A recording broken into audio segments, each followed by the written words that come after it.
So basically, I mean, my process is connect, converse, and close. And so that's the process you're always going to take someone through. It's how are you connecting with them, right? So where are you meeting them, whether it's LinkedIn, Facebook, workshops, networking events, in-person, offline, whatever it is, where is that initial rapport that you're building and how are you fast tracking that? Because we all know that the know, like, and trust factor is what gets someone buying faster. Boom, boom, boom, boom, boom, boom. What's up, everybody? You're listening to the Hustle and Flowchart podcast with your boys, Matt Wolf and Joe Fier. Check it. Welcome back to the Hustle and Flowchart podcast. Are you ready? Am I ready? Go into overdrive mode. Oh, I thought you were going to ask me if I was ready to ignite. No, that's trademarked. No, now you just got us sued. I'll smooth it over. I know John. You know the guy.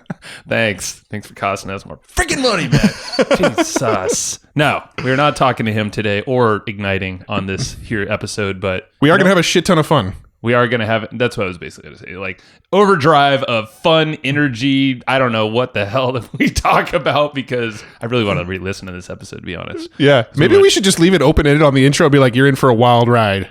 Well, you are. We're talking to Kat Stancik, so let's say that. We'll give you that much. Yeah. And she's just she's fun. She's very fun. And, we experienced a little bit of this one on her podcast the other week. Mm-hmm. And we're like, this is a no-brainer. We just had so much fun. We need to have you on our show. Yep. We met her back, and I don't think we talked about this, but we met her at Rich Sheffrin's event at Florida in 2020, early 2020. Yeah, about a year ago, yeah. Mm-hmm. So, as a lot of people, a lot of our guests have come through that event, but Kat was one of them, and she's just fun. So you're gonna love her. She has very simple processes to sell a lot, and it's fun along the way. But yeah, there's a lot of open-ended stuff here. So yeah, and she makes fun of me a lot, so that's always fun. You have a very Did you say you have a very punchable face? Yeah, I said I have a very punchable face, but she basically said that in different words. Definitely. So yeah, she nothing was held back. So strap in, get ready. Yeah, and listen to me get pummeled. No, I'm just Don't worry, we took notes on Matt's pummeling. We have action steps on how to do it for yourself. If you ever have the honor to meet Matt, like, this is where he likes to pummel. Yeah, get pummeled. Here's a list of his insecurities. You're welcome. So you can get those list of insecurities. They're action guides. That's the other alternate name. If you go to flowchartgroup.com. Fast. So flowchartgroup.com actually redirects to our Facebook group. One of those questions is to plug in your email address to get the notes. Well, do that, please. And you'll get them. But do it quick. Within 2 weeks, those things go away. Yeah. So maybe I'll read this real quick. Just give her some yeah, give a little bit of background here. So Kat, she's the lead boss, the founder of Action Incubator, multiple best-selling author and creator of the Lead Boss system. And she does not mess around when it comes to revenues or wasting time. It's true. Time-crunched entrepreneurs, experts, and influencers turn to her when they're ready to say no to time-consuming, overly automated, fake scarcity, shake-you-down gimmicks that leave everyone feeling less than. Personally, I like all of the gimmicks, and I like the time-consuming stuff. So, this episode wasn't for me. Fake scarcity is the best. Yeah. No, you're gonna see all the stuff in action with Kat talking. She's so cool. Yeah, you can tell we're in a silly mood already. It's because it was a silly, fun, high energy episode. You'll dig it. Let's just do it. Let's do it. Let's get into it. Kat, we're live. Good to have you here. Well, we're recording. Well, live for us, but it's only 3 of us, I guess. We're live in the sense that this is a live recording. It makes me feel powerful and cool and hit this red button on this board. I feel like the radio waves have all lit up now. Yeah, you feel like you're on radio. You just say you're live because you wish you were on radio. Yeah, but no one would listen to us. Yeah, so I love how this is turning into a therapy session. Yeah, well, I think how every good tell episode me the meaning starts. behind you having a red cover on your microphone versus, It's yeah, I'm actually red. curious about that. It's not red. It's pink. Okay, what is the meaning behind the pink it's microphone? A faded red. Yes, I guess that's true. Well, I learned that pink wasn't a color that was named for many years. It wasn't that long ago. I don't know. Useless information. I don't know why the hell I have a pink microphone. You know what it was? Actually, I ordered a multicolored pack, and I was like, that's different, and I like it. So I'm the black microphone thing. Look at Matt. It's boring. It blends into his shirt. Look at Matt. Just Matt, first of all, you're boring. I and didn't your say microphone that. Is boring. So your microphone is a reflection of who you are. Look at mine. I mean, see, mine's brand Holy moly, look at you. Nice. What kind of microphone is that? That's a Samsung Meteor or something or other. So So what's the red Microphone then on envy. your side? You have the red background. You always have the red I mean, if you streak. take your business seriously, aren't you branding every aspect of yourself? Well, I mean, the pink goes along. I mean, this is definitely our brand for us on Flowchart, right? I don't know. Debatable. You need to it's invent not. a story around it now, I think. Well, shit. Put me on the spot. Stop recording, restart. Yeah. We're going to continue on. Moving on. So, Kat, how about you? Let's go talk about you instead of my microphone. Oh, my favorite topic.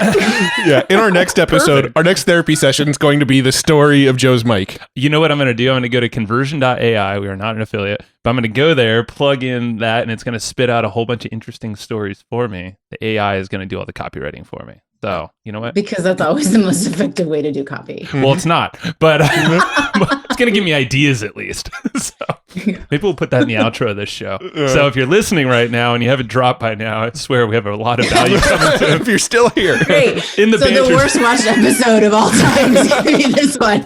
You did it. But the banter section will have a good story for you. So you have to listen back, Kat. Yeah. All right. The skip to minute. Long from now. All right. So we were on your podcast weeks ago, a month ago. You sent us a cool little gift in the mail. I thought that was really cool. At least I got one. I don't know if Matt got one. I did. I thought that was cool. But the episode that we're on your show, it was like the best time we've ever been on a podcast. Yeah. It's kind of like how this is starting out already. Had no clue There's what was going to value happen. in all of this. So here's the nugget Okay. is you need to perceive, you need to see what's going on, because right now we've had an entire conversation about nothing but created connection based off of the fact of your microphone having a pink cover and me judging you for it. I think you're the only one that's ever brought that up, by the way. And I think it's been like 2-3 years. At least, yeah. Yeah. So you deserve something epic. I'll send you one of these. I'll send you this one, No, maybe. don't, please. No, that would just be insulting. You don't want the one that That would he's... show me how much you don't care. In a world of COVID, I guess that's a horrible idea. Yeah, you want the microphone that he's spit into for the last 3 years? Oh man, I could get your DNA, start just dealing with Oh yeah, I'm gonna identity. burn it. I don't trust you. No, I'm just kidding. Oh my god, I don't know what we're doing here. Kat, We're building rapport, Joe. That's right. what we just got done saying. That's the whole relationships. point. Why aren't you following? All right, Matt, you take over. The funny thing is, normally we do this kind of stuff before we hit record, but this time we just kind of said, fuck it. I love it. That's right. I mean, One of us isn't said that the best way to do it? Is just to say fuck it. But here again, right, another learning point, which is it's not the perfection. The thing is doing the thing so that you can see what lands and what doesn't. I mean, I didn't become this amazingly hilarious person just by overnight happenstance. I had to tell a lot of bad one-liners before I was able to get to this point, and there's going to be improvements maybe from here on out. But again, I see a lot of people getting stuck in this perfection paralysis, analysis paralysis, whatever self-sabotage mechanism you want to call it, of not doing the thing. Do you see how I'm making this valuable right now? You're doing there you great. go. Not doing the thing. At least somebody's making it valuable. It's This is not why the you're a creators podcaster. of the show, but But it's so interesting. And I'm sure you guys experience this too with your clients of, especially in the podcasting world, of I've got to have the right thumbnail, I've got to have the right microphone, and I have to have the sound system and the lighting and all this stuff. And then they never do it. That's true. But the person who makes all the progress is the person who's willing to fail fast, fail forward, and fail often. So are you speaking from experience, personal experience? I never fail. Never? Never. Okay. she's just watched other people fail and has learned from them. It's blood. Failure. Blood of my My clients. failure wall. Jesus, Dexter is like come back in a crazy way. Oh, jeez. I love this. Anyway, let's get into Anyway. your story. You like that? Anyway. That's my awkward transition of like, all right, at some point we got to get into your stories. So let's just go for it. How did you get into what you're doing now? What were you doing before what you're doing now, and how did you get into it? So I was a big badass corporate consultant from one of the top consulting firms in the world. And I did the thing that I was supposed to. I feel like I'm just tapping into like my robotic past experience, right? This is my trauma coming out. So I got my MBA, right? Got the business certifications, got the high paying, corporate gig, and basically got there and was like, oh my God, this sucks. So I created, I achieved the American dream, right, of doing higher education and having this really recognized, prestigious a career opportunity, making them millions of dollars off of my work and my, all the stuff that I needed to do. But when I looked up the ladder and I saw what the lifestyle was for these partners and VPs, and give me, 15, 20 years, I would have been a partner and a VP, no problem, just because that's how I am. I set my sight on something and it gets done. And I saw the divorce rate and, people complaining about not seeing their kids and just the obesity and like the ulcers and just the time commutes and the weekend hours, like, oh my God. And I was starting to experience all of the long, hard hours for really no recognition. And I was like, this can't be what life is. This just cannot be what the end of the rainbow is supposed to look like. So for me to create freedom for myself, not only in terms of financial freedom and not just I'm working and I'm going to get these little 3 to 5% promotion raises every year, unless I go hardcore hustle, which I had to do every year, but another story for another day. I had to go out on my own. I had to make my own money. I had to be my own boss. And it really aligns a lot to my personality, given that, and I'm sure this is the same thing for almost every single entrepreneur. We were always told we're too much or not enough growing up, right? Like basically any successful entrepreneur was not sitting at the cool kids table. Like it's just, we were picked on, we were pushed over, we were bullied, all this other stuff. So how do you kind of overcome that, but then to a little bit overcompensate and really go out and say, you know what, I have worth, I have value, I have something to contribute. And the only way that I'm going to see the impact in this life is to do it my damn self and not wait to see if it happens 20, 30 years from now from a corporate consulting project that somebody else is going to take credit for. So I basically, this is great, I Googled what's my passion. Literally opened my browser and Googled what's my passion. And it came back with this $47 assessment. I'm not fucking paying $47. I'm told what my passion is. I'll figure out my damn self. This is me cussing. Okay. So go for it. There's like an explicit R warning on all of these. So basically I spent another year trying to figure it out on my own. And I didn't. So I hired a life coach because through connections and networking and all that, it was something that I needed because I couldn't find the answer myself. I couldn't see the picture from the frame, and basically jumped into coaching and got a certification. And remember the first training that I went through, it was in person and it was hands-on experience and then applicable. You applied what you learned essentially that same day. And I made 4 people cry. And it was one of the proudest moments of my life. And it was because my ability to get to the thing fast, whatever it was that was blocking them, got them connected to their real emotion and helped them get past it. And so that gift was something that I knew that I wanted to continue to leverage for the rest of my life. And so I started building my business. And after a while, people started coming to me and saying, how are you doing this? How are you getting all these clients? And I had to look back and think about, how did I get my clients? And it was always through relationships. It was always through just seeing the person, staying in touch, and then eventually putting an offer in front of them that they always said yes to. And it didn't mean that they said yes right away, but they always came back. So my close rates are ridiculously high because even people who said no, come back. And I always say, in order to get to more yeses, you have to turn no's into yes first. Because that's how you know how you're doing effective marketing and effective sales, because those are the lifeblood of your business. So essentially, I reverse engineered the process and figured out how to not only build more relationships faster in terms of potential clients, but how to get them to a yes faster by making it an empowered experience and not this forced, resentful yes because I NLP'd them in a manipulative way or something like that. That basically got them to say yes reluctantly, that then causes refunds. Yeah. So that's how I did it. That's why I do it. And my clients are amazing people who are creating their impact in their own right and, creating this beautiful ripple effect. So and what kind of work do you do with your clients? Like when somebody hires you, what do you work with them on? So I do organic lead gen, and that's basically all about, how to create the process in the first place and how to repeat it over and over, because the last thing we want to do is discard 6 figures of luck, right? And then multiplying it again and saying, well, I was lucky again. It's not luck. Yeah. When you're making that kind of money in your business, it's easy to multiply it over and over again. But first, you've got to get into the place where you understand what your unique process is, how to repeat it, and then how to hand it off. So I work with people at those different stages so that they can multiply their 6 figures to get past 7.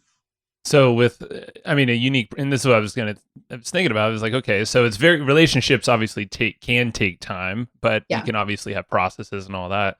So where do you start? So like a unique process, like, is that their offering, their personality, like the type of way they connect with people? Like how would you work someone through, like, what is unique? So basically, my process is connect, converse, and close. And so that's the process you're always going to take someone through. It's how are you connecting with them, right? So where are you meeting them, whether it's LinkedIn, Facebook, workshops, networking events, in-person, offline, whatever it is, where is that initial rapport that you're building, and how are you fast tracking that? Because we all know that the know, like, and trust factor is what gets someone buying faster. That's a good one later. We'll clip it for you later. Right, mark it. So, how do you do that? How do you get them know, liking, and trusting you faster? You have to build your authority. You have to claim it in the first place. And so who are people who are doing that? Like, a lot of times people spend a ton of time trying to figure out the ideal client avatar. And I actually want to say, like, release a little bit of that and look at, who are the people you enjoy working with energetically. I know we're going woo, but it's just, who do you enjoy in terms of personality? Because it's not really, they are a VP at a company and they, their business has $5 million and they have 50 employees and blah, blah, blah. Like, if you're making 5 and have 50 employees, you're doing something wrong. But anyway, right. So it's not that. That's just the demographic aspects of things, but we're looking at the psychographics. And so what are the values that someone's conveying online? And people don't know how to find those values. And it's actually pretty easy when you leverage multiple platforms together. They give you a whole picture of someone's personality, where they're at, what they enjoy doing, how they spend their time, and actually where they're at in terms of income in their business. So what are some of, you got me curious, because I like this whole thing of, because I know a lot of people will get locked up on their avatars, like for the folks that we consult with podcasting, I know a lot of people will try to get the perfect audience or identify the topics. And the common thing we always say is just get started. It's similar to what you said. It's like, talk about your passions and maybe have an existing audience. Well, serve them first, but get feedback, but you're going to change over time. It's going to evolve. And it seems like people are always blown away with it. Like, we've had a few people like, what? Your audience on your podcast has changed? I'm like, yeah, probably like 5, 6, or 100 times. I don't know. But and it's still going to. Yeah, after this show. Make sure we don't put marketing in to attract her. No, but so what are some ways online that someone could kind of put this in motion, kind of do some hunting around? Well, so what you want to do is get a good enough idea, right? And so we talked about this. What's the imperfection? What is good enough? Because good enough is great, right? I don't look for perfection. I don't look for having everything dialed in, because it is a trial and error aspect of it. My ideal client, like you were talking about from 5 years ago, I don't want to work with them anymore. Right. Like, someone else have it, please, because you can get them ready for me now, kind of situation. So how do you get started with is you start making so one is the most important thing you need to do is position yourself with authority. So you can go out and make all the connection requests you want, but you're leaving so much money on the table if you haven't positioned yourself as someone that can support and help that person. So a lot of people make their profile very much about them. So we're talking, like, let's use LinkedIn for an example. So LinkedIn, previous platform, basically a resume repository, right? So this is what I do, managed, directed, blah, blah, blah, like very cold, very dry. And people are putting, like, for example, there's 3 things that they absolutely need to look at. 1, your banner. Do not leave it blank, and do not put pictures of puppies, please. All right. Like, it is a prime real estate, just like it is on Facebook. Call to action. Where's your freebie there? Why are you not helping people get into your ecosystem, in your funnel, if you will? If they're interested, let them consume information. 2, your profile picture. Shirts, requirement, all platforms. You want a flex bro marketing kind of stuff? Like, no, there have been people that do not have muscles and lots of hair who have been But what if you have a thought really cool he- chest tattoo? Ooh. Yeah, no. Oh. So Shaving chest hair into a Like, cool no pattern. shirts, Maybe it's branding. no shirts, no shoes, no connection. Right? Like, just Fair. like- Okay. I've seen red Solo cups. I've seen, where people have blacked out people or cropped them out. Yeah, like, yeah. let's try to have some level of professionalism because it is important. How you show up online is a reflection of who you are. You are communicating your values, and that's how people connect. So those two are the basic easy ones. But here's where people make a ton of mistakes. Their headline. They're putting speaker, author, coach, blah, blah, blah, whatever it is. That is all about you. Mm-hmm. Why are you talking about yourself? It's not about you. The only place that you belong in your business is in supporting your clients. Everywhere else, it's got to be about them. What do you do?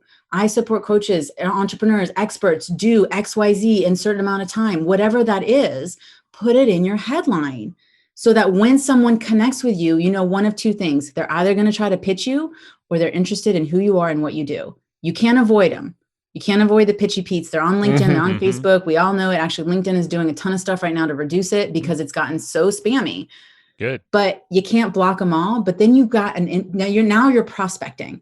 So when you've positioned your profile with authority, what you're doing is you're enabling more people to accept your connection request. And those that do are higher quality. You're already qualifying people before even having the conversation. Mm-hmm. Yeah, no, So that's super smart because I'm just thinking about like my own habits on LinkedIn. First of all, totally guilty of like I know. I just haven't said anything to you. Yeah, guys. we're both screwed. Like I totally, I don't know what it says, but it definitely says something like entrepreneur, investor, author, or something like that. Oh, yeah. But thinking about my own habits, when people request to connect with me on LinkedIn, the people that I almost automatically approve are the people that are like, I help podcasters get in front of more people. Yep. I'm like, I don't know this person's name, but he has what I want. So sure, relevant. Right. But look at that right there. You've spent not even a half a second. What you see when the connection request comes through is their image, right? Their profile picture, not their banner, but their picture and their headline. Mm-hmm.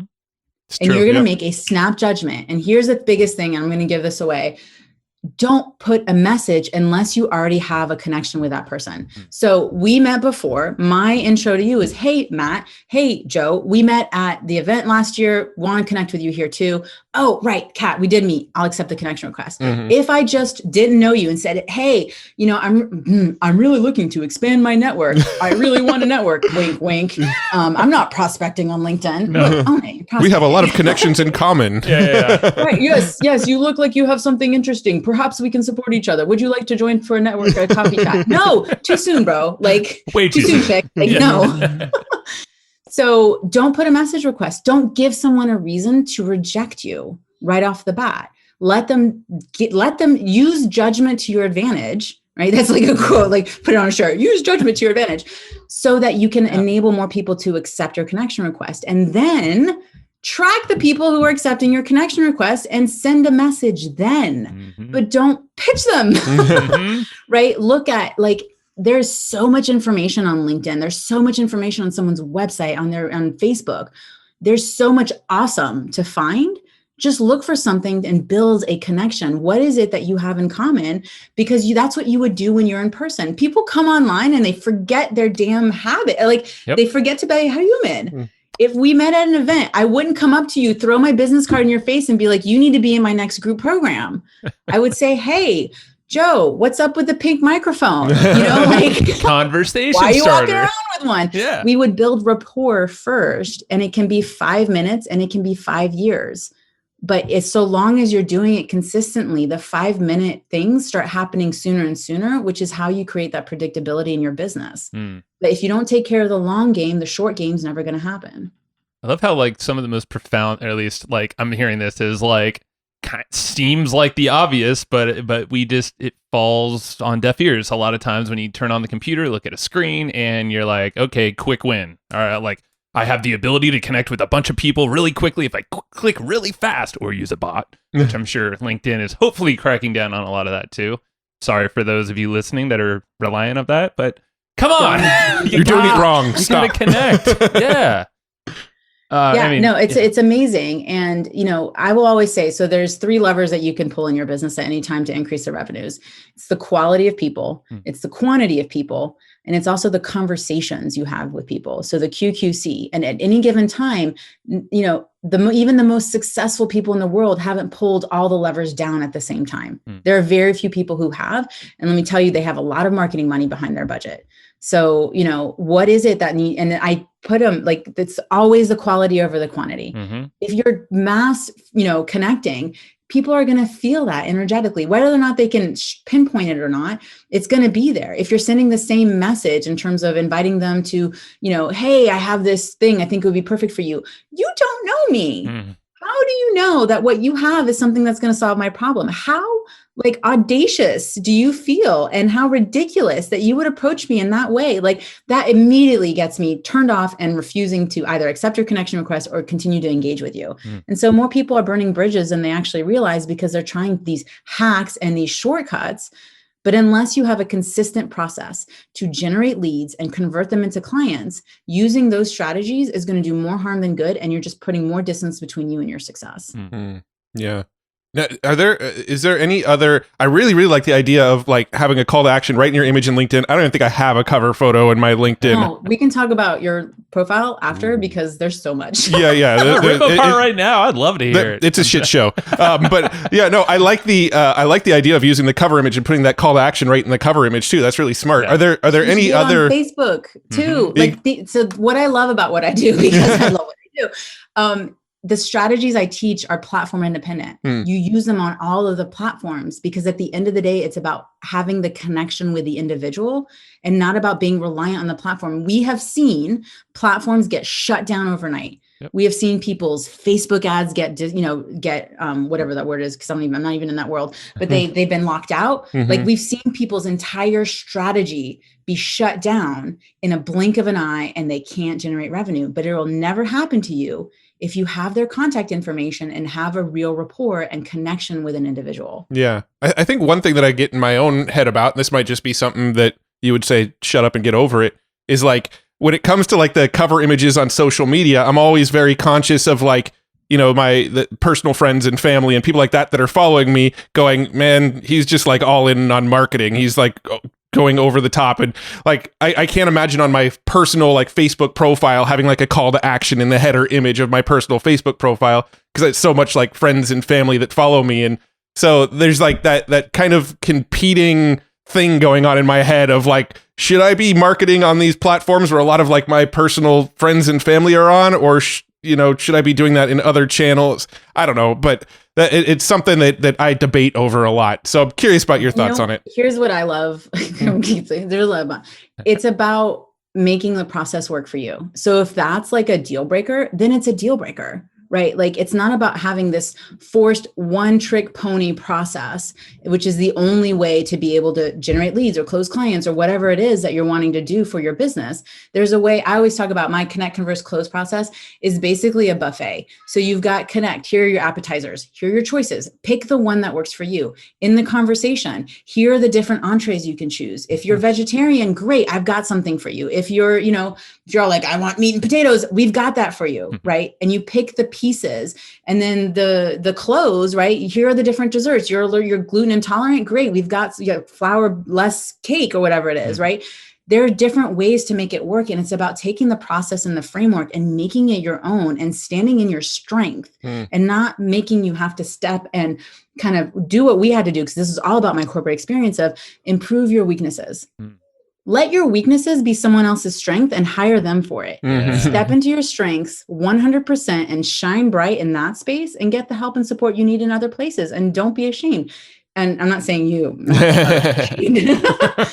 but there's different things you can do in terms of building your authority. If you're wanting to redirect some of your connections, it may be a simple, hey, I have this free guide. It does, or I want to join my Facebook group here or whatever it is. And again, we all know, caveat, exclamation, you're not supposed to be promoting your business on Facebook on your personal page kind of thing. So there's things you can do in terms of sharing your wins that can help bring people back into your ecosystem and be like, oh yeah, I remember Matt. Yeah. And that is more your style anyway. Share the wins. Yeah. For sure. And kind of bring people in that way, and it makes everyone happy. Yeah. Well, I also think the reverse is true. Sharing the all the shitty stuff that Fails. happens, I think indoctrinates People people love to more themselves too. a train wreck. Whenever I post on Facebook like the really good wins, I get some engagement, but when I share the today I fucked up kind of stuff, that's when it really explodes. Woo, yes. It's so hard. I did that. I trashed my LinkedIn profile for April Fools. So I went on LinkedIn and I took everything down. I put this horrible picture. I took off my headline. Like I took off featured articles. I mean, I just trashed it. I got a lot of people registered. And then I did a workshop the next day on April Fools and I fixed everything. And I walked people one by one, the 12 different pieces of the LinkedIn profile that you need to optimize and make sure you have in place so that you're not leaving leads behind. And that's how you leverage your profile in order to generate more leads, because when you're positioned in that authoritative way, that's how you get more people accepting your connection requests, and it opens more doors for the conversation. So would it be wise to send everyone to your LinkedIn and say, well, now it's Boss. I know. You checked it out. It is Boss. I mean, it's a great marketing strategy if I do say so myself. Damn right. Well, so LinkedIn, I mean, in terms of organic leads, when you're working with clients, is it typically LinkedIn being the main source, or? I actually use Facebook and LinkedIn and Instagram and Clubhouse all concurrently. Okay. Because people act differently on different platforms. And so they're going to show up in different ways and they're going to share different information. And so why not, if it's someone that I'm claiming as a client, like here's what a lot of people don't talk about too, is if someone looks, do you really understand who your ideal client is in terms of the 5 characteristics that you're looking for? So for example, Matt, you're showing up a certain way. I'm just going to put out Matt because he's so easy to Yeah, I know. It's my whole life. You just sit there and take it. Give it back to her. Come on. You're Matt. showing up a certain way on LinkedIn. You show up differently on Facebook, and you show up differently on Clubhouse and on, Instagram and all that other stuff. Are you even on? I know Joe is, but anyway. Yeah, I'm on Clubhouse. I just don't get on it as much as Joe has. Right. So you're showing up in different ways, and I can start seeing a pattern of who you are and how you're showing up. And so LinkedIn, I have no concept that you're a dad or even very family focused and that you take vacations and break during the day and take your, now you're like, oh, fuck, you stalking me? She's good. She's good. It's the shit I put online. So it's not stalking if I publicly post it. And so looking at that, and so if I looked at just your LinkedIn, you are a certain avatar. Now, if I add Facebook in there, you're starting to get closer to my avatar. And if I start adding Instagram in, you're starting to get closer, right? And so when I can compile all that information, I can then say, you know what, this is someone whose values align to mine, who, shows up in a certain way. He supports his clients in a very, loving and overgiving way because he wants to make sure that his clients get success. I can see he has consistent success with his clients. So I'm going to energetically claim him. I am going to say, this is someone I want to work with. Now, whether it's not, I'm not really doing it, but I'm using you as an example. So I'm going to do the things I need to do. I'm going to comment on your stuff. I'm going to engage you. I'm going to enter your energetic space so that you become aware of me. And that's also how you get more connection and more opportunity for conversation, is instead of going out and trying to force it, you can also create a come to me, right? Come hither, right? kind of approach where, I'm sure you've experienced it, and you've probably even bought from someone who's done this, is they're always showing up. Super Absolutely. consistent. They're commenting on your stuff here and there, showing some love. Hey, Matt, I was on this thing. I think this would be a great resource. Just here's a little love. Here's a little love. And all of a sudden Matt realizes, oh shit, I really need help with this. And who's been in my space? Yeah. Yep. Well, little secret is that's how we get people on our podcast too. Is it's like the people that we sort of the proximity, and we're seeing them over and over again. That's actually how a lot of our guests end up being on our show. And it's just these little thought nuggets, right? And then just noticing and being willing to spend a little time. And I think that's what a lot of people miss, is the fact that, yes, it's going to take time and some people are going to be ready. So there's this article I read, and I'm going to round up the numbers. 3% of people at any given time are ready to buy from you right now that you are already connected to, right? Problem is most people focus all of their energy and attention on that 3%. So you're leaving a lot of opportunity on the table. So the next 7% of people need a little bit more information, just a little nurturing, a little love to get to the 3%. 60% of people need some nurturing. They need a containing pool, something like a Facebook group, to be able to consume a little bit more information to get to the 7, to get to the 3. And then 30% of people are never going to buy from you. They're tire kickers. They're just out there trying to grow their business on free. let them go. And the problem is a lot of people market to the bottom 30. They're afraid of getting unsubscribers. They're afraid of pissing people off because they're sharing more information. They're afraid that, someone's going to send them some hate mail. Fuck them. They're not going to buy. Let them go find the person that is going to support them and bless and release them, and focus on 70% of the opportunity in front of you that can generate all the revenue that you want in your business. How much stress would that solve a lot of folks? And it brings it so much clarity in terms of the avatar when you're doing your research and looking on the hunt. I mean, you just described looking at Matt's 3 or 4 different social media profiles. Most people aren't going to do that, obviously. But if only creepy stalker. But you know people. what? It took me maybe a total of 1 minute. True. Yeah. But I'm just thinking natural. Scan really quick. Yeah. But if you make it easy for folks, like you said, make it consistent across the platforms, and you paint a picture. Well, I think, and you're capturing those folks fairly quickly. You can connect and then proceed through your other processes. Yeah. And I think it's such a profound insight too that there's that 30% that's never going to buy, but so many people put the effort into marketing to convince that 30% that's never going to buy. I think all the way up the ladder. Even with this podcast, right? We actually made a conscious decision. Should we swear? Should we not swear?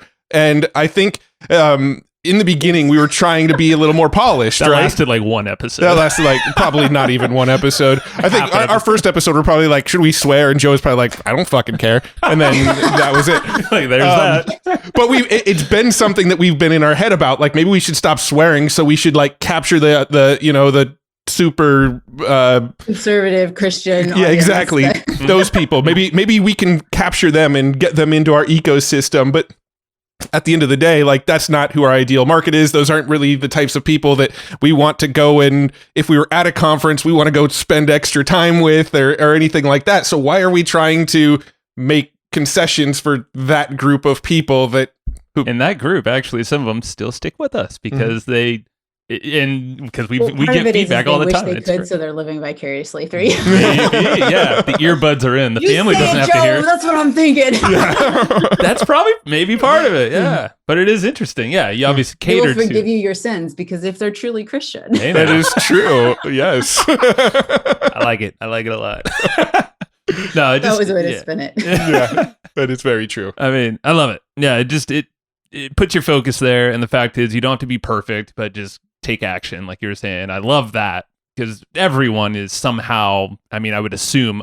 I know I get in the mix of, or get in the way of, have some perfectionism issues. We all do. Yeah, we all do. But these are all little bits of permission, and just hey, speak to the people that are just a little easier to get that momentum rolling. And then from there, see what happens. Exactly. Yeah, it's so important to. I mean, I always say the biggest obstacle between your way and success is yourself. Mm-hmm. So if you just visually sidestepped and let your higher self walk through, you probably achieve more of what you're trying to faster than letting those little gremlins, if you will, or whatever it is, other iterations of yourself, the little boy or the little girl in you who's afraid, right? Mm-hmm. Don't let them tag at you. They're always part of who you are. They have something valuable to contribute in terms of the conversation. But when it comes to that kind of stuff, it's lean into it. Ask yourself, not you, right? But ask oneself, what is it about this that I'm afraid of? And what can I do to help reassure myself or to help myself stand in my confidence? Because that'll get you into action faster, because it's going to happen. But what are the tools and mechanisms to be able to recover? Because that's the true marker of someone who's successful. It's not whether or not they're going to deal with bad things or that they're going to be stressed out or things are going to go wrong or launches are going to fail. It's how you react to it and how quickly you can get back in control versus being, in the backseat of the car or even outside on the trunk of the car. Yeah, you don't want to be there. Well, to go woo, just to kind of lean into what you just. Hey, we for a snippet. I mean, no, woo is fun. I like woo. We love woo. I just finished The Untethered Soul, the book. I'm sure you need read. To get a little flag that says woo. And, oh no, even better, a little sound effect over here, man. Yeah, that'd be cool. On the soundboard. They're not woo right now, though. But yeah, Untethered Soul. That's a book that I read, and I'm sure you've read. It seems like yep. Michael Singer, definitely pick that up. I know I've told you you'll like it. But there's a whole part what was the piece? So you just said if there's any kind of negative stuff, or maybe you have some fear about something, asking yourself what part of me is feeling that pain or that frustration, anxiousness, whatever it is, stress. and then just like start to identify it a little bit more. And you're like, oh, that's bullshit. Or, oh, that doesn't really matter. And it kind of allows you to think differently in the perspective so you can move forward in whatever the hell you're trying to do. So just to lean in what you just said, I think it's a cool practice. Good book, too. So woo-woo. Woo's good. You just said day, it. Yeah. You'll open up and you'll share. Well, one day. Just keep picking on you until then. Hey, I'm used to it. I know you are. There's no successful entrepreneurs that weren't picked on growing up, right? Right. Recap minute. That's right. The only difference is I just still get picked on. It's all good. There's We just love some you for it. people who look like they can just take it. That's true. I'm everybody's whipping boy. I get it. We love you. Oh my God. So after you connect and all that, so converse, that second piece right there. What are some nuggets of wisdom that you can give to us here? So you have the open door now. You've opened the door with someone. You've started. You made fun of their pink. Actually, just asked. You made fun of Matt. So is this how you approach all of your connections? By the way, so it's working. Well, that's so interesting because I think a lot of people don't realize how much of what people share is actually, and how they show up is actually the process. Yeah. And so like, look at how you guys have engaged with people, look at who you've bought from. What is your experience, right? Like, how did that happen? And it's totally based off of, I think the people that you've not only bought from, but had the best experience with were people that started feeling more like friends. Yeah. And having that, like, we've got something in common. I could see myself hanging out with this person, whatever it is. But in terms of like having real conversation, one of the things you can do is either leverage whatever it is that they're already sharing. So find the awesome in their profile, find whatever it is that's unique about them that you can actually have a conversation. Now, what you're probably talking about is what I help a lot of my clients through, which is how do you go from talking about the weather to whether you should work together? Yeah. That weather to weather experience is where most people get stuck, because they get stuck in their head in terms of, being salesy or sleazy or pushy or whatever it is. And at the end of the day, sales is great. It's how you make money in your business, and it's how you create impact. Because if you don't support clients, they then themselves cannot do their work effectively, and they can't create their impact as well. So whether you're B2B or B2C, it doesn't matter. You have to be in sales. And so looking at what is the best way to kind of go from that conversation to the close, or to do all that, is it's all permission based. If the person has said, yes, you can pitch me, yes, you can tell me more about your offer, then you're not being sleazy, salesy, or weird, because they've given you their permission. So I know I'm saying something good with Matt's taking notes about the timing. This is a good clip. You just ruined it, Kat. You just But having the conversation is really about that. How do you enter, not only in terms of, having someone come to you, but what are you doing to allow people to see you as the authority? So what wisdom are you sharing? How are you being visible? How can people see you? How can people consume information? So if you think about when they first connect with you, they're going to start consuming information. What content do you have out there that starts handling objections, that starts making people see you as someone who could potentially solve their problem? Because if they're in that 3%, if your content is there, they're going to come to you and they're going to buy fast. Yep. If they're in the 7%, that article, that one piece of content, that one training video, maybe just the single piece of information they needed to get to the 3%. So really looking at, you have conversations in two ways, like this, one-on-one, reaching out, whatever, but with your content, how are you being strategic? And I always look at, how can you put strategic effort into creating ease in your business? I used to call it putting effort into being lazy, because one of my favorite things. That's good. Yeah. Like, didn't resonate with a lot of people, or at least we love it. So so looking at, it's not putting content pieces like, pineapple on pizza, yes or no, right? Yes, that'll create engagement, but it's not going to attract or qualify anyone. So instead, where do you prefer to generate leads, Facebook or LinkedIn? So people want to share their opinion. They want to share what they're doing, or they just want to talk about themselves, and in any way that positions themselves as an authority. So when you give them that opportunity, they're going to show up in droves. And if you're strategic about the kind of content you're putting out there, you can have people raising their hands, even when they don't realize it, as potential prospects that you can turn into leads, that you can turn into clients. So I have 4 kinds of content, kind of categories that I teach my clients, which is one, popcorn, which is that it's airy, it's fluffy, just like it sounds, but we're going to put a gourmet spin on it. It's not the Jiffy Pop over the stove stuff that like leaves that weird film in your mouth. But it's going to be the like, there's a chocolate drizzle, or there's like some whatever you want on it, white cheddar, but premium, right? Yeah. Truffle. Right. The truffle oil, which, but so looking at what is that little bit of strategy, think that one level deeper that gets people raising their hands and wanting to engage. Again, pizza versus platform. Yeah.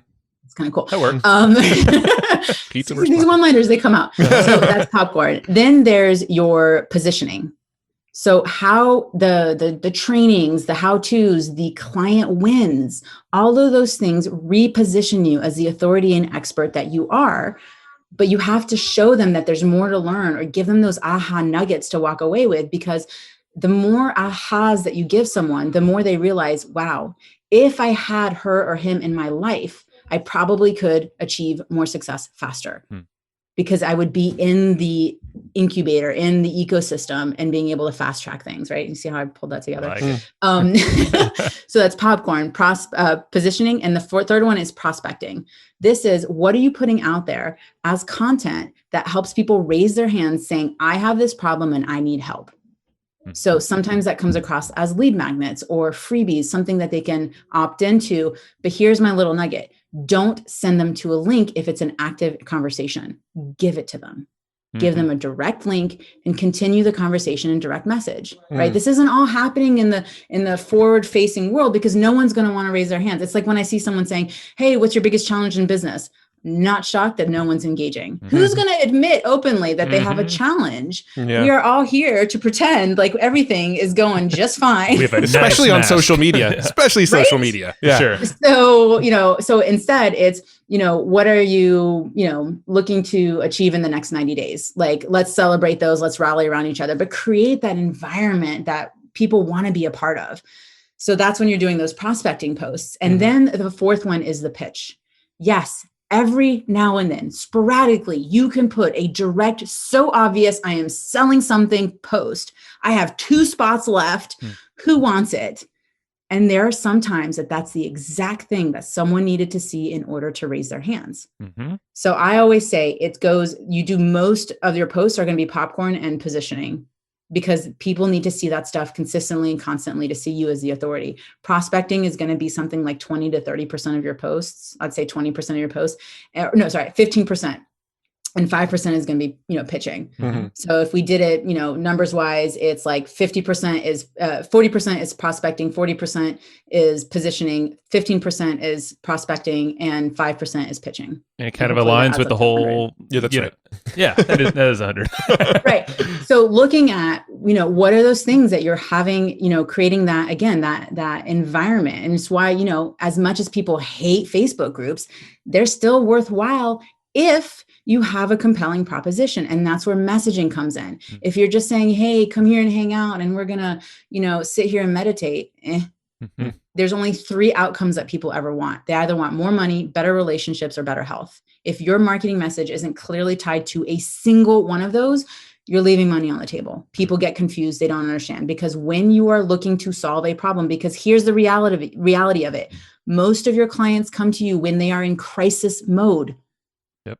So where are you when you're in crisis? You're thinking with your head, you're trying to solve a problem. It's all ego-based. You have to talk to them there to calm them down, to get to their heart where they make an emotional decision. And all business decisions are emotional. That's right. Yeah. As many people say, oh, it's business. It's not, it's emotional still. There's a human attached to every single business. Yeah, for sure. But if you don't put the marketing message out there that talks about money and revenue and whatever reflection of that, more clients, more subscribers, right? All of that is money. Yeah. But unless you talk about that, you can't get their attention. And what is marketing but getting someone's attention? Yeah. Yeah, Matt wants Lambos. Yeah, That's Lambos. Yeah. I just post pictures of I don't own a Lambo. I just post pictures of Lambos. Strippers, piles of cash, and cigars that are lit for you. Yes. Lambos and Cristal. Hey, buddy. That's Matt in a nutshell right there. Yeah. me Yeah. blanking. So currently. conversation. So then we can Yeah. go over to the close. If you want. Yeah, no, I was, closing would be great. I just like the four things there, because it seems four like Ps. each one of those, it aligns with that stat that you brought up earlier, which, that's why you want to send the occasional email to the list. That's a buy now, deadline, Yep. scarcity, urgency, whatever, like you're going to get buyers. 60% of people are hanging out and that For I just sure. need some information. Yeah. And everything, like with every proposition, there's always an opportunity for a close, which I'm assuming is coming next. So let's talk about that. Yeah. So, so it's the big things when it comes to the conversation, just as a quick recap, is the conversations one-to-one, content conversations. And the third one is permission based, right? It's all about seeking permission to proceed so that you get rid of the sleaze factor. Mm-hmm. And you're not a pitchy Pete on LinkedIn or Facebook where you just, everyone's like, what's the coach who's teaching people to slide into people's DMs and pitching them right off the bat, right? Like that's not how it works. It's why automation, when it comes to LinkedIn connections and messaging, doesn't work, because it's so impersonal and people are tired of it. Mm-hmm. And it's why this process will always withstand the test of time, whether there's a pandemic or economic crisis, because it's based off of the relationship, and relationship is always how business is done. Yep. Especially when it comes to high ticket. How do you, so when it comes to closing, sorry, you're going to say something? Go for it. I'm going to wait till after close, because it's something that's bubbling around. I'll write it down. Go ahead. So one of the biggest things that I want people to think about when they close, this also applies to how they engage with people in general, but I talk about it in the close specifically, which is we tend to sell the way we buy. If you started selling the way the other person buys, you would make more money with the same amount of effort. So these are the things, right, of how do we create more ease in our business? When you put this strategic effort up front in terms of your content, in terms of your conversation, in terms of permission, in terms of your profile, in terms of how you sell, the same level of effort increases the number of clients you get. So that's that quality. And then we start increasing the quantity. And then the little bit more effort produces even more exponential results. Now, what do you mean by when you say we try to sell the way we buy, we need to be selling the way they buy? What do you mean by that? Like, what's the difference? So there's how do you different buyer types and personalities. Mm-hmm. So like Matt, you're probably someone who I want to read the information. I need to see it on a sales page. I need to see the stats. If there's a video, I'm going to watch it on my own time, but really I'm going to probably play it at 2 times speed. And I want to hear the highlights of it. Right. That's pretty spot on. Yeah. Just add to that, I'm going to do research and go read like 5 blog posts on the thing before I buy it. You're probably going to look at the names of the case studies. You're going to connect with them, see where they are in their business. And you're going to do this probably within 15 minutes because you're lightning fast. Mm-hmm. And you're going to be able to see things pretty quickly. And you're going to see if something stacks up, and you're looking to have this equation be balanced, basically. So it looks good. It sounds good. I want to see on the other side if it's still, valid. Mm-hmm. Joe, you're probably going to want to talk a little bit more about it. You're going to have a conversation.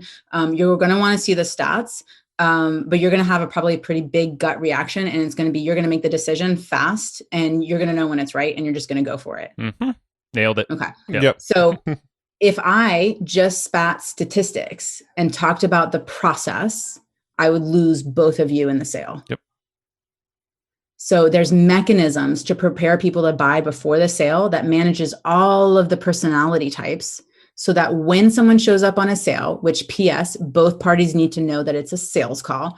A coffee chat does not get turned into a sales call. Please, for the love of God. How about the audits? Because you see audits getting tossed around a lot. How about that? Yeah. No. Good. Okay. Now, here's the thing. I have gotten on plenty of coffee chats, networking calls, whatever, audits kind of thing. And the conversation turns to a sale. Mm-hmm. And I honor the fact that this was not a sales call. One, even if I were to go into a sales call mode, they are not prepared to buy in that moment. Mm-hmm. So I'm going to just lose a sale anyway. So honor the person, honor the time commitment, and say, hey, let's talk about this. I'd love to share some more information with you. How does Friday at noon look for you to touch base again? And between there is when you send them information to consume to get them ready to buy. Now, it's not to push them into buying. What we're trying to do is bring them down to neutral. When you are in neutral, you can make a decision, whether it's yes or no. It's not what I'm looking for. I'm looking for you to make a decision in your business that's going to support you. Whether that's working with me or not, it doesn't matter to me. I want you to make some decision that's not a gut no, because that's the reaction that every single person is going to have the minute they feel like they're being sold. I It's like that. always no. Think about your kids. Every time they come up to you and say, can I have this? Can I have this cookie at 10 o'clock at night? No. Can I have this cookie at 10:01? No. 10:02. Can I have this cookie? And they've said it 52 times. Fine. Have the cookie. Right? That's right. But it's always no. So if you know that their intrinsic reaction is going to be a negative result, why would you not support yourself and support them to come to neutral, to make a decision that feels empowering? If it's no, that's okay. Guess what? I'm going to keep in touch. Not only do I keep in touch, I actually ask permission, because then that reduces the sleaze when I do follow up, because they've said, sure, keep in touch. So I'm empowered. They feel empowered because I've asked them permission and I've respected them as a business owner to be able to actually make a business decision in their life. And I'm not saying you don't handle objections. You, of course, handle objections. If they're going to throw a time objection or a money objection or an effort objection at you, sure, you're going to challenge it. You're not going to force them to make a decision that isn't in support of where they are. If they are stuck and they are absolutely adamant about not doing something, they're not going to be a good client anyway, because they're demonstrating that they're not coachable. Yeah. So looking at those aspects of what are the qualifiers and how do they show up in the world is really important too when it comes to, so like, I know a lot of people are always like, I want someone who's coachable. How is your process demonstrating coachability? For example, if someone joins my Facebook group, if you don't answer the questions, you don't get in. No joke. There's no one in there unless I personally invited you or you were in there when I first started it, which they're probably not. Like, if you don't answer the questions, you don't get in. I will. And there's always this like, people are always, but you're leaving money. But no, because they're not showing that they can be compliant. No. Compliance demonstrates coachability. If you can't do that, I can't help you, because you're going to throw up all kinds of excuses if you're not doing the work or you're not getting the results. Yep. That's the red flag. It's like in, red flags follow. Yep. they come in bunches. Yeah. Right. Dan Ryan, that's a buddy of mine. The quote was butchered, but yes. It's close enough. But what expect Joe to honor people's words. Yeah, well, this guy is Dan, we love you. I remember using an app back in the day. It somehow it's exactly what you're saying, how everyone has a different personality type. They have different motivations. It was around the DISC assessment, but it was in app form. I remember it for like salespeople, but I used it. I don't know. It was like really poorly designed. And this was years ago, but I remember I was like, this is actually really cool to have conversations with anyone, because you kind of can figure, like what you just did to us on the fly, which you just obviously have this algorithm in your brain. That's wild. I'm really good at judging people. That's another way to put it. But no, like this app was like, holy shit, this sets you up for success, because you can now speak to this person, even if you don't know them super well, but at least in that sales conversation, you're not going to hit any, hot buttons necessarily like blindly. So yep, exactly. I like that. Well, and one of the things I always say is you can have, I've butchered my sales call. Like, you can have one of the worst sales calls where you talk too much, or you were too focused on, the features and not really tackling the benefits, or maybe you even solved a problem on a sales call. Oh my God, why would you do that? But if you have the right lead, it'll still close. Mm-hmm. Which is why I hyper focus on the quality of the person, not in terms of their humanity, but in terms of their fit for your process. When you've put that upfront effort, right? Again, upfront effort to create the ease, more of your sales calls will close. And that's how you get those 80 to 90% close ratios. Because even if it doesn't close, when you follow up, then when they reach back out, they'll say, I remember I had someone I was offering my group program for, and I reached out to them and said, hey, I'm doing this thing. I think it would be great. Like, I claimed her, right? Mm-hmm. She said, no, not right now. I'm working, I'm too busy doing this. Great. Is it okay if I follow up? Sure. Followed up a month later when I was launching my next group program. Hey, price went up. Told you it would, are you ready now? No, I just bought from someone. I was like, fuck you. Like, it happens. Yeah. Fine. Is it okay if I keep following up? Sure. No problem. Followed up like 2 months later, price went up again. So I sold it at different iterations of the price, and it probably almost tripled. And by the 6th time, she said yes. She then made $83,000 in 90 days. Nice. Wow. Now, the timing was important. She may not have done that when I first offered it to her, but It doesn't matter. The fact is that I continue to put myself aside, my internal triggers of not enough, too much, I'm being salesy, whatever it is, to continue to serve the client because it was someone I knew that I could support and help. This goes to that question I was going to ask earlier. What do you use to, it's perfectly set up now. Like, do you have a CRM or some kind of thing that allows you to, or that like gives you notifications like on LinkedIn? Hey, probably shoot them a message. Yes, you know, all of course these, I do. What do you use? Lay it on us.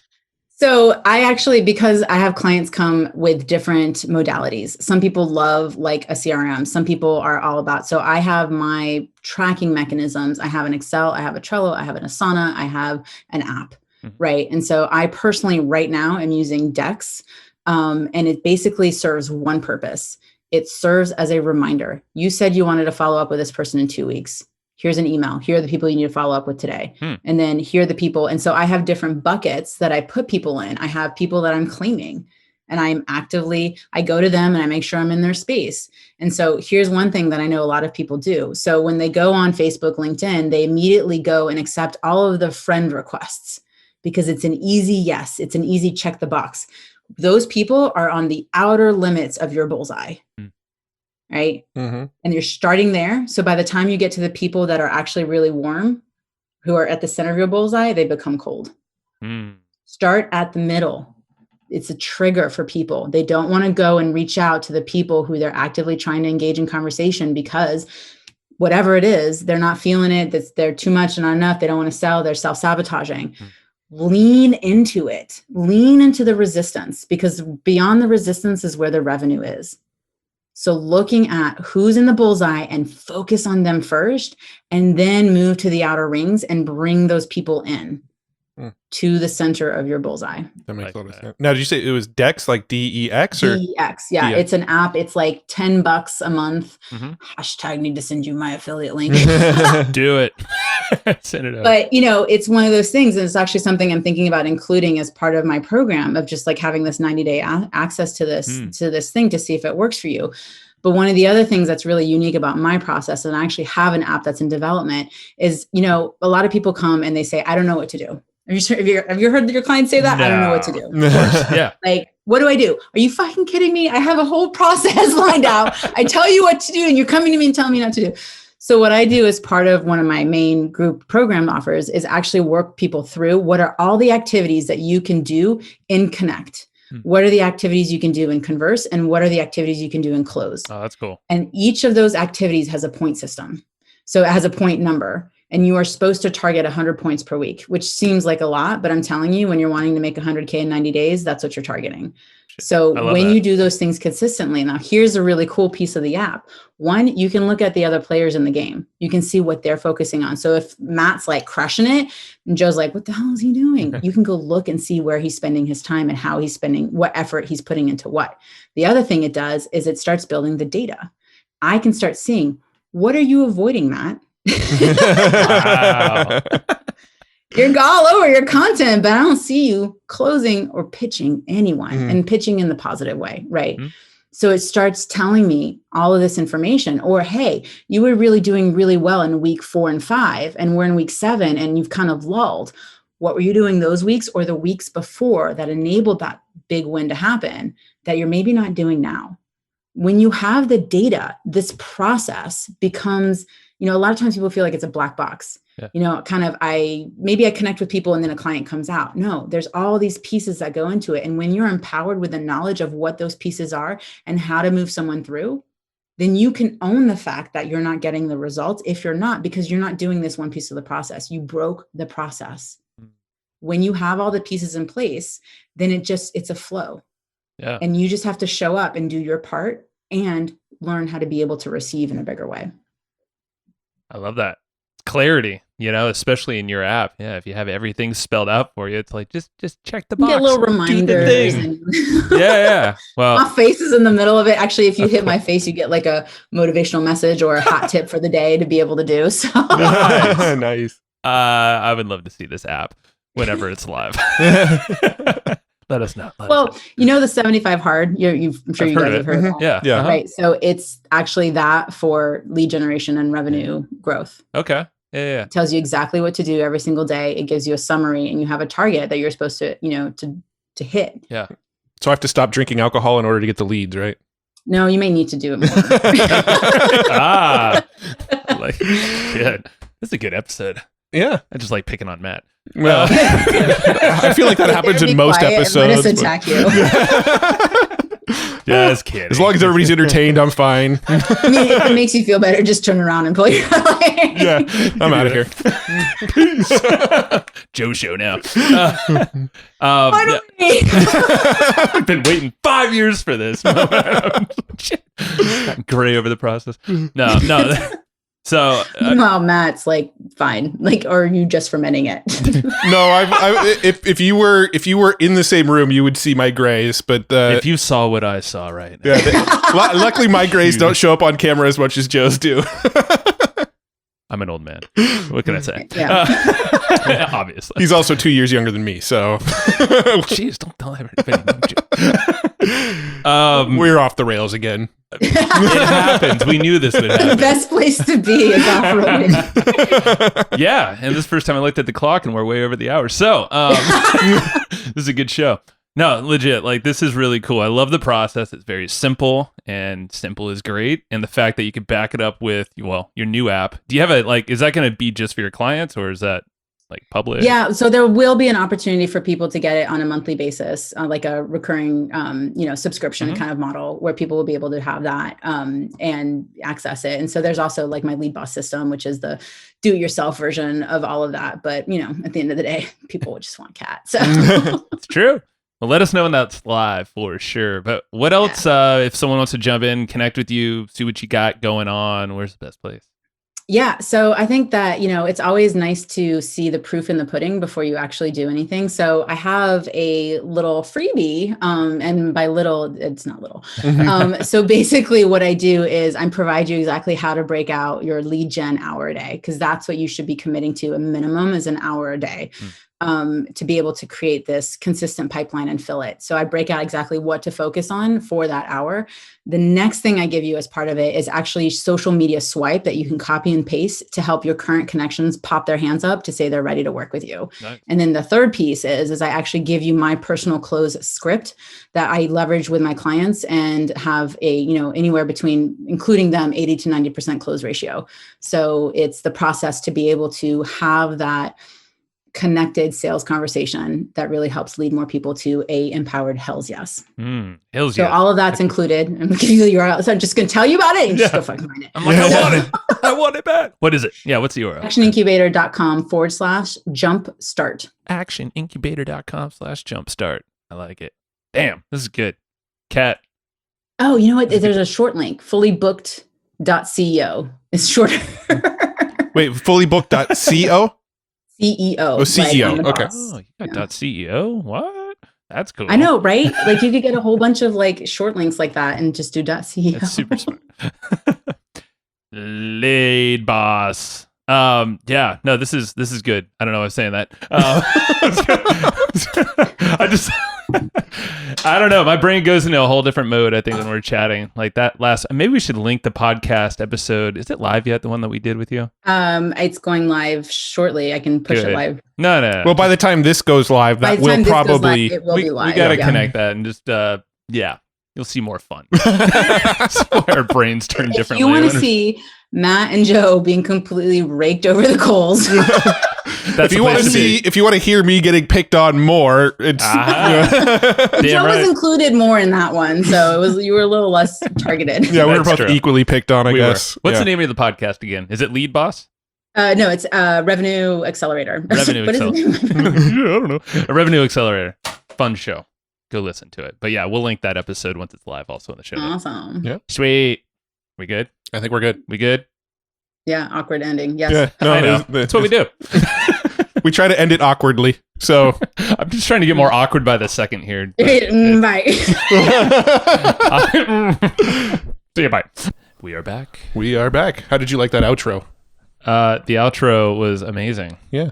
You mean the one in the main podcast? Yeah, the one that just happened a second ago. Right. Yeah. Hey, we're upholding our promise and doing a banter section where we talk about Kat behind her back. Yeah. Well, if she listens to it, it's not behind her back. Dang it. Hi, Kat. But yeah, that was like one of the few podcasts where we're just like, we don't know how to end this, so bye.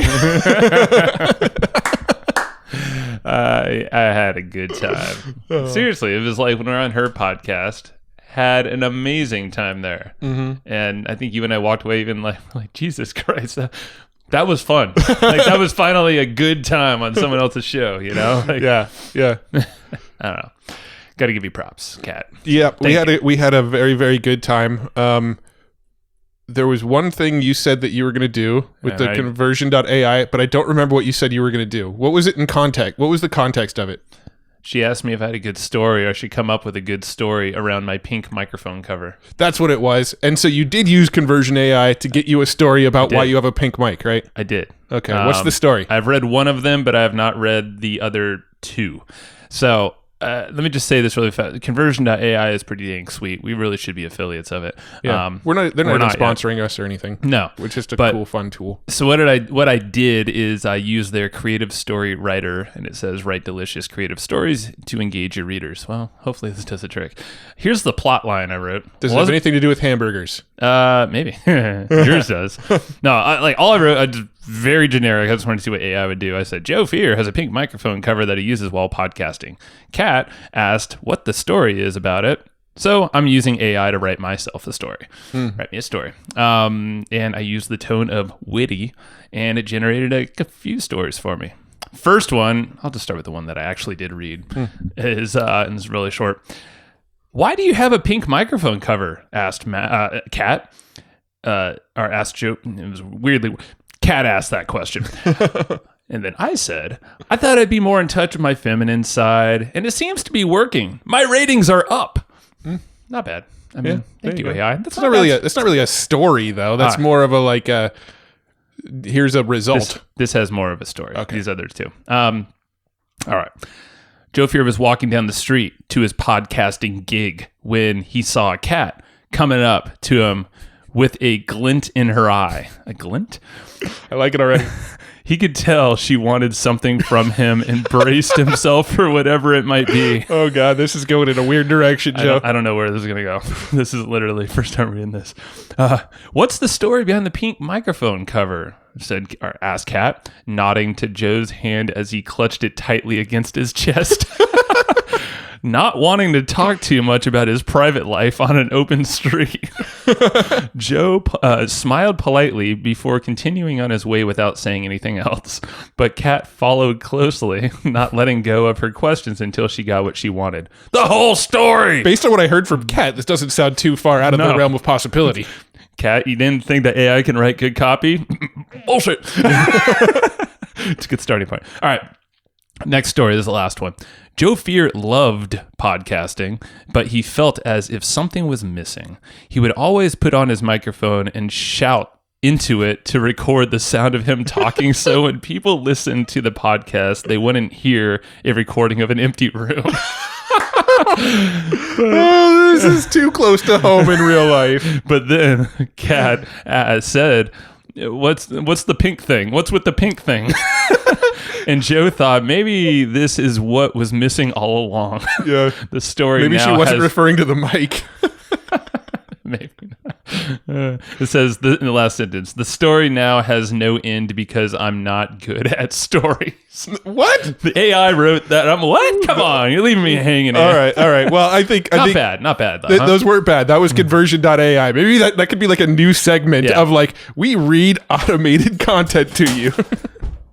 Well, I mean, we won't go down that rabbit hole now. But yes, I like the whole idea of there's like wild marketing ideas you could plug in that. We can you can choose the tone of your voice. Like that one was witty.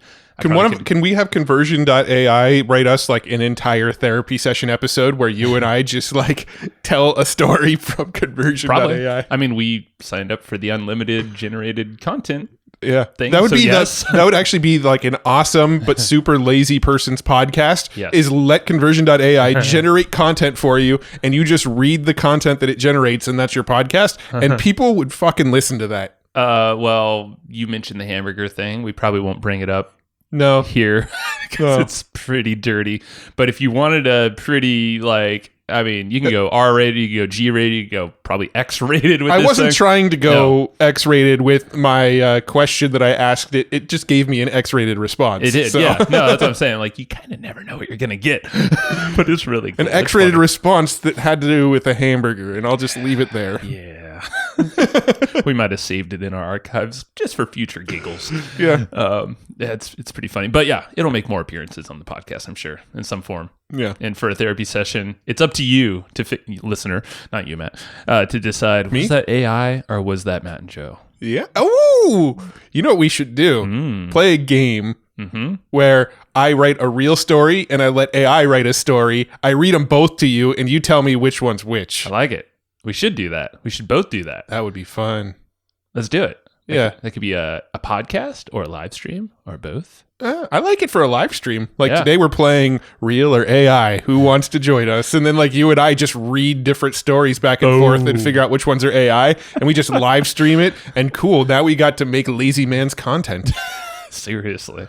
I mean, I think that would have pretty good engagement. Yeah. What do you think? You. Yeah, you. Yeah, you. Not Joe. You. What do you think? Let us know.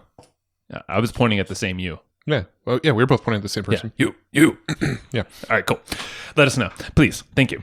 All right, Kat. Let's talk about Kat in our episode with her.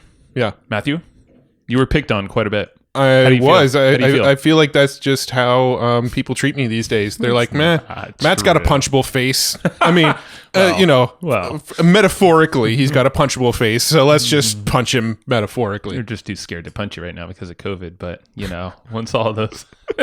once things change, my friend, watch out. Yeah. Yeah. No, Grow that beard out thicker. that's me. I'm like the metaphorical punchable face of podcasting. We should get some stickers of you. And, we do technically, but my face is on there and I don't want to be punched. So we'll make a standalone picture of Matt, a sticker, and send it to everybody. So if you feel like punching something, put it on, maybe not the wall. I'm just going to say the wall. Look out for your Hustle and Flowchart punching bags. That's their next Punching swag bags, from that's our it. store. I'm sure Sticker Mule or something like that could figure it out. Yeah, we'll see who they buy more of. Do they buy more of Joe's face or Matt's face? It'll be a split test to see who you want to punch more. And yeah. Not bad. I like it. Yeah. We'll even send the punching glove. Punching glove? The punching glove. Yeah, I don't know. All right, yeah. That was not a conversion.ai marketing idea because but that should be. It should be. It's The something that it would conversion.ai. kick If I was an owner of conversion.ai, I would create a podcast where I do that. I read AI stories, non-AI stories, and let people guess which one's which. Well, let's be the first. Yeah. And then say, hey, check this out. Yeah. You want it? Oh yeah, you own the software. Okay, you can just make it yourself. Yeah. Anyway, yeah, we should get them as an affiliate or a sponsor or some sort of relationship with them because we like their tool. It's pretty damn sweet. Check it out. Kat. Yes. Back to her again. Back to her again. Sorry, Kat. I'm not really talking about you much right now. Oh, this all stemmed because of you, actually. Well, I mean, come on, people got an hour of you. Give us our turn. I like that we're talking to Kat now. Jesus. Yeah. If you listener, not Kat, if you stuck with us this entire time, bravo. Thank you. Why? I mean, good. Thank you. I don't know. You probably had some fun along the way. Yeah. Let's continue the fun. So, yeah, I love the practical, or like just how simple her process is when it comes to like the whole connecting. What was it? Let's just connecting, conversing, and closing. Mm-hmm. Those three. I thought it was rad, man. Yeah. And very simple. And it's brought up in previous episodes. It's like that human element again. Mm-hmm. It's always like one of those profound things. Like, oh yeah, I probably shouldn't talk about myself so much. Yeah. When I'm presenting myself to the world. Yeah. Well, I think for me, the most sort of light bulb moment, and I think we kind of intuitively knew it, but you're not being reminded of this kind of stuff often enough, is like, why spend so much time trying to convince people that will likely never buy from you to buy from you? And so many people do that. I mean, even with our own like copy, so just like full transparency, when we were putting out Pod Hacker, some of the copy were like, ooh, we should add this in so that also bloggers YouTubers will want to buy it. We should add this in so also YouTubers will want to buy it. And what if you don't have a podcast, a blog, or a YouTube channel? We should probably make sure there's some copy in there to make sure that it's appealing to those people as well. But then you just dilute the message and dilute the message and dilute the message. And when you try to talk to everybody, the product doesn't feel like it's specifically for anybody. And I think that sort of concept is something that is so great to be reminded of, is like, stop trying to market to the people that aren't your ideal customer. Stop trying to market to that 30% that's never going to buy from you. And I thought that was probably the biggest like light bulb, like, yeah, you're right. Like, that's something we could stand behind kind of moment. It is. Yeah, because it's such like I think it's maybe a human nature thing or just entrepreneur marketer thing. It's like, I want to get them all, you know, like everyone needs this thing, but it's like, well, maybe, but let's like the whole bullseye analogy she said at the very end. Yeah. It's like most people start at the fringes or want to get the entire board. It's like, start at the bullseye first. Start with the people that are just going to buy and the ones that might need a touch or two of your marketing or content to go over the edge and actually join you. So yeah, I mean, it goes back to, I remember I brought this up maybe, but like talking with Roland Frazier, he thinks this way. Remember when we were talking about we're doing some podcast stuff or even getting on podcasts, like go for the top. You know, like there's people are people at the end of the day, but if you have something cool, if you have a message to put out there or whatever, it's like you don't need to start with the smaller shows or the ones that might be quote unquote easier to get. It's like maybe the bullseye, your target, and what you really want is reaching big. You know, we talked to Massimo actually, you know, the founder of Adspresso, same thing when he was trying to get in the incubators. You know, most people just fear the rejection. Yeah, but it's like, if you actually connect and do all this, but go for the folks that are gonna do something with it right away. Yep. Start there. I agree. I like it. Totally. Yeah. And she gave out, so she mentioned some really cool tools that we're going to look into. One that she's working on, Dex, sounds like a really cool tool. Well, that's not her. Yeah. No, she's also working on a tool. Dex, separate statement. Dex also sounds like a really cool tool to like, Dex. It sounds really cool for like kind of keeping your contacts organized and remembering to follow up with people. Something that we've been trying to find a good platform for ourselves for quite a while now. Played with a lot of different ones. And things get a little like, here's the thing, what I've found, because I've gone down this rabbit hole, just kind of almost like too complicated. You know, that's why I wanted to ask her again, and I did. And I'm like, oh, cool. I like that. It's very simple. It tells you exactly what to do, when and where. Boom, done. That's all it should do, really. For sure. So yeah, Dex, and I want to give a shout out to her little freebie thing she shouted out, because she was telling us more about it afterwards, like all these different swipes you get and sales messaging. And like if someone starts ghosting you or just goes quiet, she has like literal swipes that you could just like plug in your messenger or whatever. So go grab that, actionincubator.com/jumpstart or fullybooked.ceo, whichever one is easier for you to remember and type. Yeah, for sure. So, I mean, yeah, grab the notes on this one. It was good stuff. Yeah, grab the notes. Hustle and flowchartgroup.com. I got to remember our URLs. My brain is always fried. Then I'm trying to spout out URLs when my brain's fried. So flowchartgroup.com. If you join the Facebook group, there is one question that'll ask for email. Give us the email. We'll send you the action guides. Assuming you do it within 2 weeks of this episode going live, we'll hook you up with that. And you get the bonus of being part of a killer Facebook group over at flowchartgroup.com. Yeah. And that Facebook group is, it's fun. And I think we should do more these live streams. I'm looking up something right now that's going to help us in a second. Yeah, we're going to do some conversion.ai. I think that'd be fun, is it man. real or not live streams? I think we should do it. We also bought those damn Poddex things from Poddex where it's like prompt questions where you and I could just riff off the questions ourselves. I mean, sure, we could ask them to guess, but I think it'd be fun to just be like, hey, dude, I'm pulling a card today. And then riff on whatever the card says and do some live stream around that kind of stuff. Do we have this ready? Yeah, let's do a live stream. Yes, we'll wait till later on that one. All right. So, lastly, wanted to shout out about Easy Webinar. Joe had to pull up the website. That's why I wanted to. It's actually not loading right now. It's not helping me.